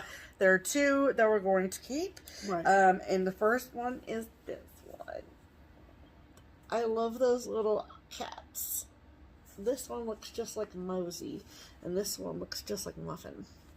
So, I love it, and then I love the inside with the polkas and the thread bed and all the things. Right. It's perfect. Mm-hmm. And then the other one that we're going to keep is this really, really pretty floral. Yeah, isn't that gorgeous? Wow. I love this, and I love the birds. It's just lovely. Yeah. And then the inside looks like that. Yep. And then the other two that she sent, we're going to give away. We're giving them away this week? Yes, we are. Oh, yay. Yes. Okay. So, this is where we're going to announce the giveaway winner of last week's winner later in the episode, but we're going to show you what we're going to give away, and we're going to explain the giveaway. Okay. So, there are 2 project bags from Gamma's Treasures up for giveaway this week. That means that there will be 2 winners. You can enter for both, but you can only win one. Right. Okay? Right. Okay. So, the first bag is very similar to the dark blue bag that I have with the cat print on it. Love that. Look at the cat in the box. Look at that. And that is what the inside looks like. And then, of course, you get the thread bed, too. And then, have a matching bag with Pam. There you go. Yep. Cool.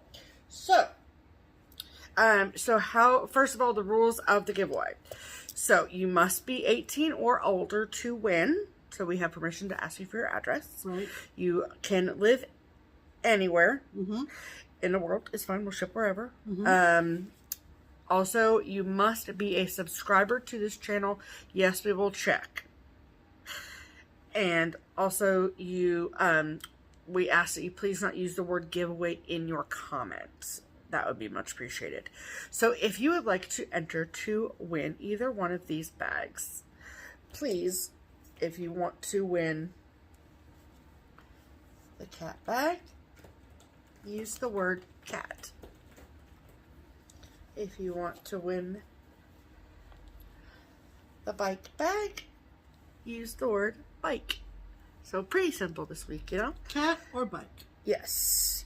Okay. And remember that from the point when this video goes live, our giveaways last only a week. Yes, 1 whole week. Okay, we put those over there. So, so use that in a sentence. So that's the giveaway for this week. Yes, it absolutely is. Right. Okay. All right. So now let's talk straight haul. Okay. I mean, not like that was haul, but you know what I'm saying. Okay. So these are from Keepsakes. So this is next in the 3-tiered tray charts from Madame Chantilly. And this is Celebrate Winter. Love it. Look at that fox. Yep. Look at that snowy owl. Look at that robin. I'm going to need to stitch them. I'm stitching the fox on it. I don't care who's stitching it. Okay. And then next in, this is I think I say series, but there were 2 parts of the Season's Blessings from Lila's Studio. Winter and fall have already come out, but this is spring and summer. Love those. Yeah, I know.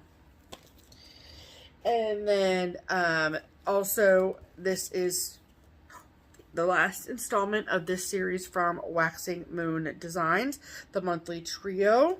this is October, November, and December. Look at that turkey. He's so good.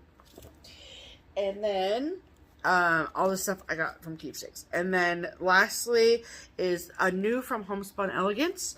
We talked about how much we love them. And this is called Never Enough Bunnies. Yes. Okay. And I mentioned this last... Oh, wait. I also got these from Keepsakes too. I'm sorry. We got the new releases from Brenda Gervais. Those came in this week. So that's exciting. Well, they came in Friday. But so I got them before I left work. This is new from With a Needle and Thread. And it's called Hannah Ann Wallace 1850. I really love this palette. It's really pretty, I think. So, and then that is the antique. Original? Yeah. The antique, yeah. Amazing. So that's cool. And then she has this new thing that she's doing. She's always come up with something new, creative. It's called sampling. So samplings number 1 and samplings number 2. So this is samplings number 1. And it's my understanding that she's going to kind of like have a series of these. I don't know if they're always going to be egg-shaped. But the first 2 are egg-shaped. And so look at the sweet little bunnies. I love them. The butterflies, precious. And then see that sort of sampler fabric? That's included in Isn't this. that amazing? Yeah. So that's super cool. So, and then, so that was samplings number 1. And then samplings number 2 is more of a blue colorway. And then it comes with the blue fabric. Yeah. So that's super cool. I love that. Okay, and then I mentioned this last week that I was going to get this and show it off and then explain it, and I am glad that I did because, anyway, hold on. So, this is from our good friend Jennifer at Whistle Stop Stitcher, and this is called Chester's Place. So, in case you didn't know, she is dabbling in designing. She's come up with some really great, fantastic items. I think I showed last week the Halloween one. What is she doing? She's inside of a cardboard box. Oh yeah. Well, guess it's race time here. It's race time here at our house. Yep. Okay, so from Jennifer, well, that's perfect because we're talking about Chester's Place. So this is called Chester's Place. And the words on it say, "Until one has loved an animal, a part of one's soul remains unawakened." Pam, do you feel now that you've had my muffin that your soul feels awakened? Definitely. Okay, good. So, I love this. I love this border. I love this house. I love all these things. So, here's the deal that was going on with Chester's Place is that Jennifer's sister loves animals and had a really adorable cat named Chester that needed surgery. And so, proceeds from this particular chart were going to be raised for Chester's surgery.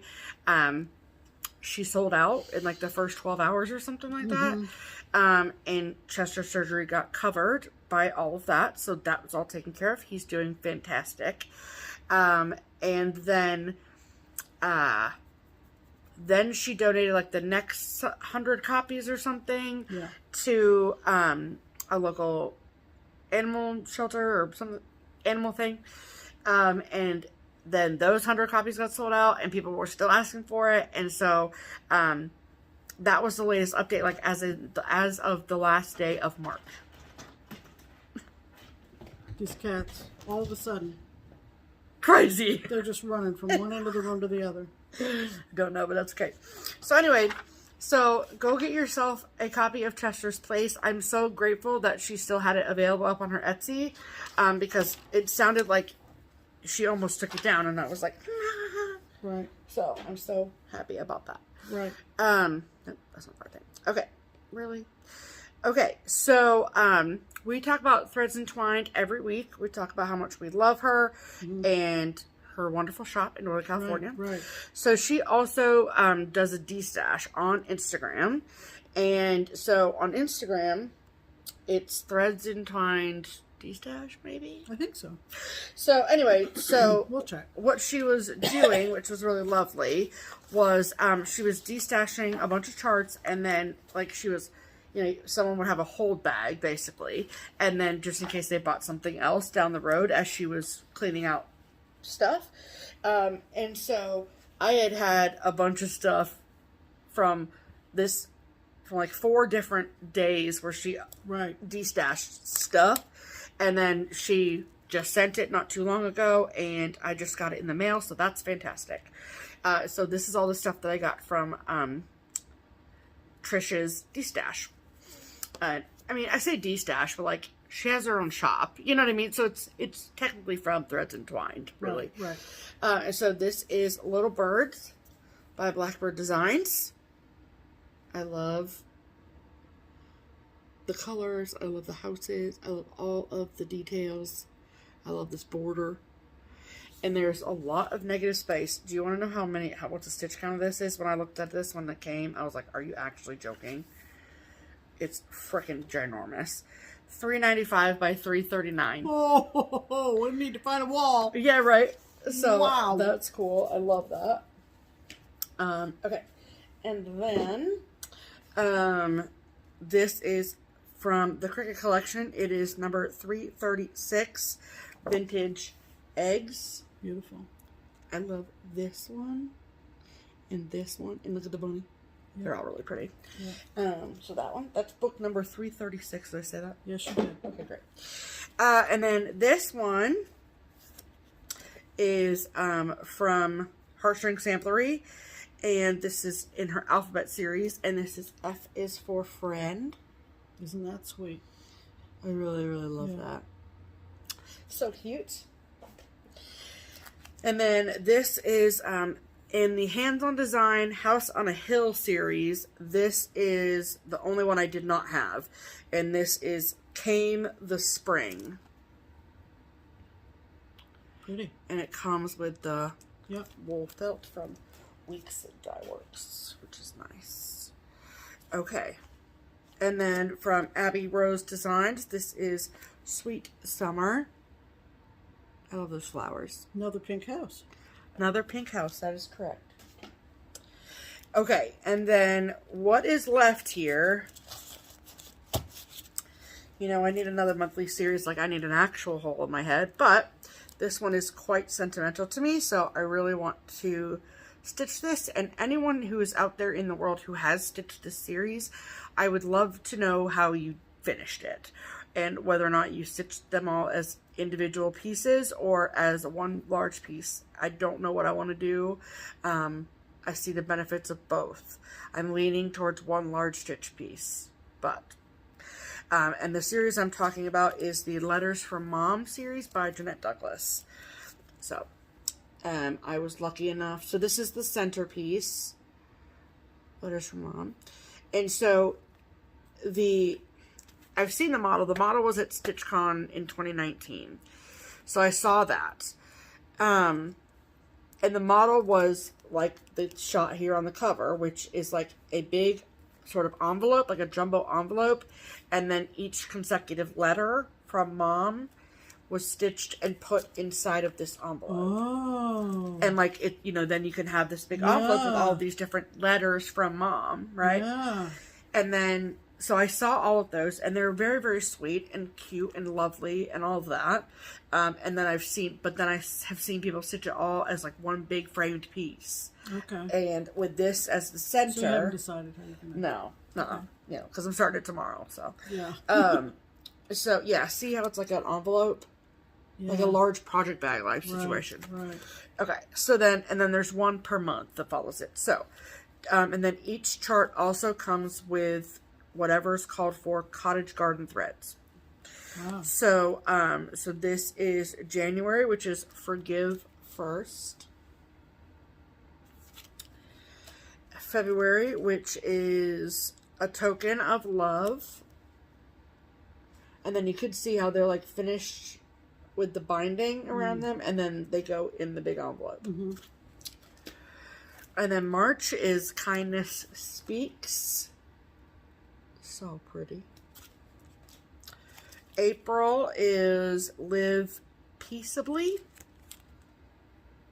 A little sheep. So cute. May is Love Gains. And in each one, you get the cottage garden threads. Yeah, those threads are included. Yep, each one. June is Proceed as the Way Opens.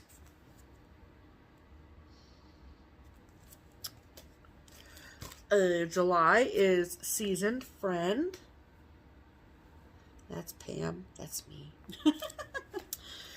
And August is Let Your Life Speak. Look at that peacock. Ooh. So pretty. September is Forget Me Not. Those are books. I love the black work kind of the apple. So cool. October is With Grateful Heart. And then November is Remember Me with the poppy-esque flowers. 1956. What about it? That's what year she has stitched in there. I don't know. Okay. I'm sure it explains it in there. And then December is Family Matters. So cute. So cute. So, I love this series. I think it's great. And I can't wait to stitch it in honor of Pam. So, what did you just do? I just went like that. Oh, okay. So, that was all of the haul. Add to cart. That was the best one we've done yet, Pam. We'll get it eventually. We'll get it eventually. Okay, so now is the portion of the program where we announce who won last week's giveaway. Right. Last week's giveaway was a little chintz sewing set kit from JBW Designs. And it comes with the fabric and with 2 of the pink DMCs, the rickrack and finishing fabric. And as we do every time we have a giveaway on this channel, I record myself live giving away this chart or in this case, kit. And so I will insert the giveaway video here. Hello, friends. Welcome to this week's giveaway portion of the program. This week's giveaway is, I'm still not used to this being a touch screen. Still not used to it. Okay, so is this, which is a little chintz sewing set by JBW. And so you get the pattern, of course, and then you also get these extras included in there, which is great. That's a really, really good look, Pam.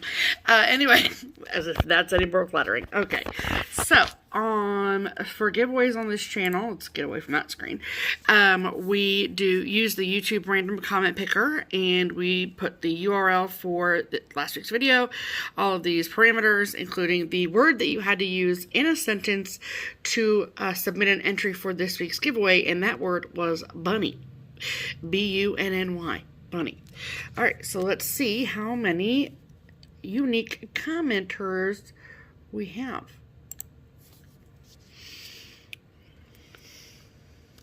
159. I know that that's blurry and I apologize for that, but I think it's like a screen recording a screen. I don't know, but it says 159. Okay, so let's pick a winner. Okay.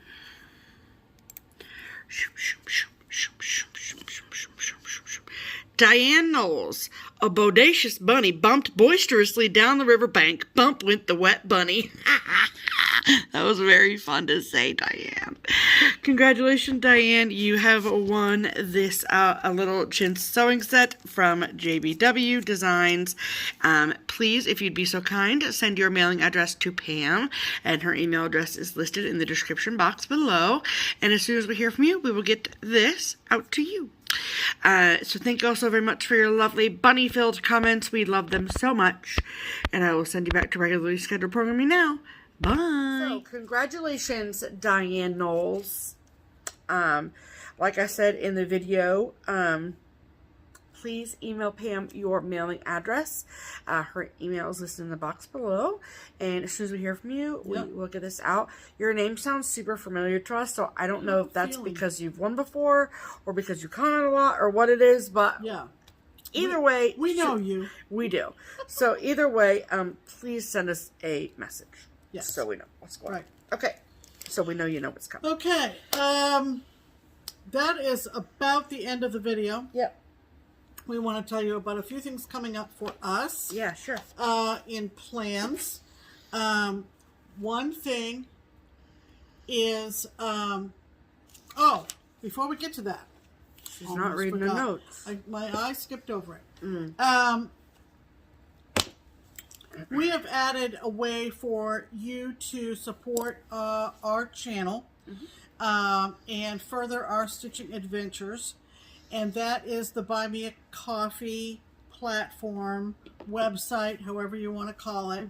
It's linked below. It is our alternative to bothering you with ads anywhere in our videos. It's never going to happen. And so we thought that we would translate coffee to a framing donation. If you have been with us since the beginning, you know that we have something we call the UBB, which stands for the Under the Bed Box. And those are all of our finishes that have not been framed yet. And so what we thought we would offer you as a way to support us, and that being helping us pay for our framing in a very small incremental way, and that way we can roll it back into content on our episodes by showing you how we have framed some of our pieces. I think that's the best way to describe it. Would you add anything? No. So, it is there. It's in the description box. If you would like to it's not mandatory. It's not required. It's not mandatory. It's not required. And the people that do, for emphasis, I'm repeating for emphasis. Sure. For people that, the people that do choose to use that are in no special category of viewer or subscriber. They don't get any exclusive content or anything. It's not like a Patreon kind of thing. Right. So, we're just very, very thankful. We appreciate wholeheartedly everyone who has responded to this since we started about a month ago. Yeah. And we want to publicly thank those who used it in the past week. So you read up to here. Including her? Yes. Okay. So these are the people who use Buy Me a Coffee to help defray some of our framing costs. Or who bought us a framing donation this week. Correct. So thank you to the following people. First names only, no amounts. Yeah. Lynette, Corey, Suzanne, Nell, Christine, Allison, Kelly, Carol, Teresa, Polly, Debbie, Vanessa, and we had one that wanted to stay anonymous this week. So big thank you to everybody who took advantage of that. And thank you all for your very kind comments that you leave when you do use the Buy Me a Coffee link. Yeah, you can comment when you make a donation, cool. And those are such wonderful, wonderful comments. Yeah, and so nice. We thank you most sincerely. We really most sincerely do. That's right. Yes. All right, so now back to plans. Yes, okay, so guess what, everyone? Guess what I get to do tomorrow? Yes. I get to get my first COVID vaccine shot. I'm very, very, very excited. Yeah. She's going tomorrow after work, yes. And she doesn't know which one she's getting. But neither did you, though. Did I? No. I thought I did. No, you had no idea. Well, not until you said you did. You knew the second time you went. Yeah, because they give you the same the second time. Correct. But now that J&J is out there, it'll be interesting to see. I know. I'm very intrigued. Whether she gets the J&J one shot, but or I whether don't she care. Gets, I don't care. No, Moderna or Pfizer. I got Pfizer. Yeah. Just do it. So it's wonderful. In Ohio, anybody, I think it's 16 or over. 16 or over is eligible. Can get a vaccine. And so if you live in Ohio, literally all I did, I did try to do it like online via the Ohio website, and that was very frustrating within the first 30 seconds of using that website. Right. So my recommendation is, if you live in Ohio, I realize every state is different, but in Ohio, call your primary care. Right. That's all I did, and it was like, you know, when you call a doctor's office and it's like you get this automated message, it's like, please stay on the line for all your options. Right. The first thing they said was, if you would like to schedule your COVID-19 vaccine, hit 1. Right. Her primary care and my primary care belong to Mercy Health. Right. Which is a hospital network consortium, if you will. And I had wanted to call my primary care for something else. Happened the same way. The line opens and you get the recording about a COVID vaccine. And I had also been equally frustrated by trying to use a website and going through pharmacy websites and everything, and nothing seemed intuitive. We'll call you when an appointment is available. Pardon me. Nothing seemed intuitive. Yes. So I happened upon my availability by chance. Right. So Stephanie said, "What do you think I should do, Mom?" And I said, "Isn't your primary care also Mercy Health?" And you said, "Yeah." And I said, "Just call them." And the exact same thing happened. You get that recording, and if you want to make an appointment, hit number 2 or whatever on your phone. Yeah. It was easy. Yeah. So if you're struggling and you live in Ohio, that's what helped me. So. And I'll let you end with this. Okay, thanks. But we are planning, of course, plans. You know about plans. Right. But we are planning to go to Craft Gallery on Saturday. Yes. This is Sunday, so Saturday, the day before our next video, to pick up some more framing and drop some stuff off. And you can see that we have changed out our wall, but I am on a mission to get to the under the bed box. You have that bunny. Oh, but you want that as stand up, don't you? I don't know. Okay. But we're going to pull out a lot of spring stuff. Yeah. Maybe not for this season, but Paula's pretty quick, so you don't know. We might have to rearrange this wall. Okay. But we have some spring Easter stuff, but it's just that it's stand up. Well, yeah, there's stand ups, but then also like none of these that are on the wall right now I can order at Keepsakes. No, none of them. So we want to display some things that you can actually get in the current market. Yes. Right? Right. So hopefully we'll find some stuff in the UBB. I'm sure we will. I mean, these are cute, but yeah. Yeah. Okay. So we're hoping to be up in Findlay on Saturday. Yes. It's an all-day affair because it's 2 hours up, 2 hours back. It is. And we're looking forward to that. Yes. And that's just about it, right? Yeah, that is just about it. Except for I want to end. Oh! I want to end with a really fun springtime story. Yes. Okay. So if you followed along with us from this time last year, you know that we last spring had a fox family. No, we do not have the fox family back. Believe me, you all would know. Okay? Right. We would have led with that. Yeah. But we live in a wooded lot, and it always is just surprising to me the amount of nature that we have around here, because once you like move out beyond our lot, it's like suburbia, right? So anyway, and so we have in our garage, we have a weed whacker, okay, that we have not used in quite a long time, and it's propped up, end up. So the blade shield. The blade shield is like cupped. This. Yeah, so it's turned upside down. Against the wall in the garage. In a corner of the garage. Near the garage door. Yes.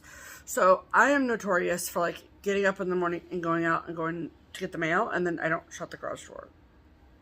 If I leave to like go somewhere, then I will shut the garage door so no one comes in and steals Pam. But during the day, I usually just leave it open because like I keep soda out there, like whatever.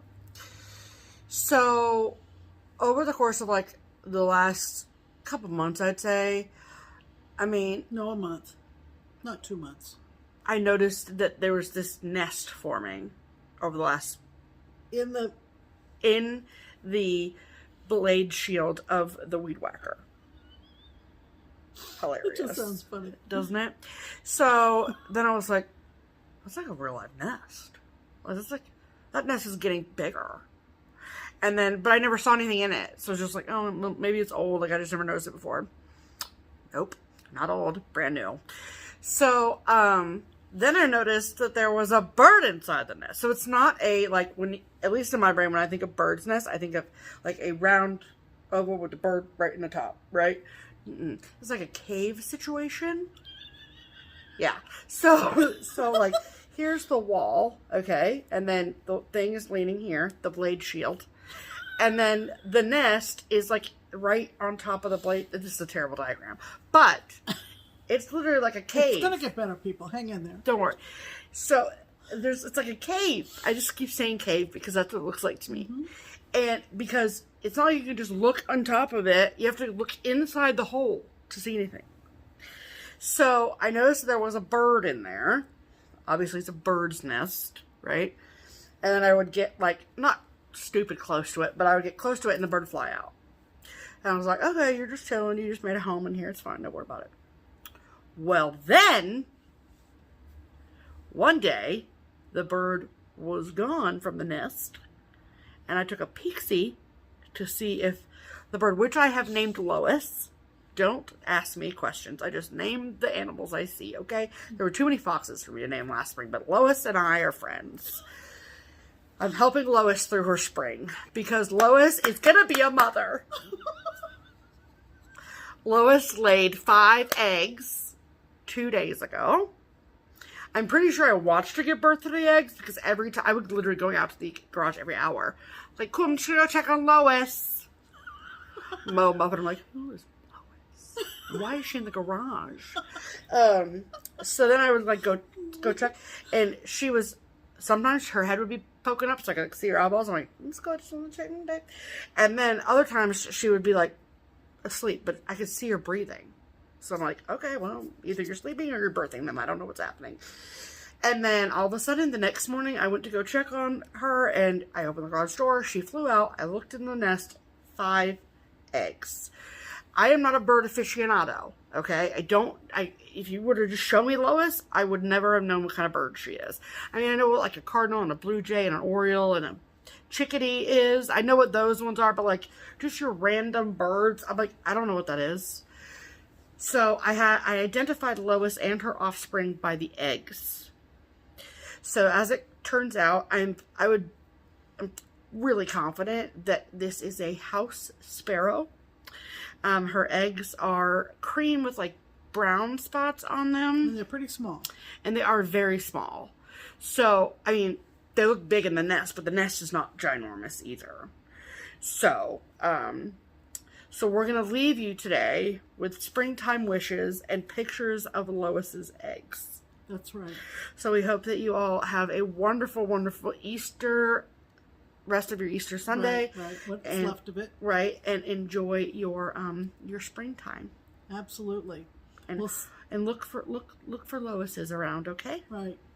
Okay. And we'll see you next week. We will. I'm Pam. And I'm Stephanie. And this is Just Keep Stitching. Bye.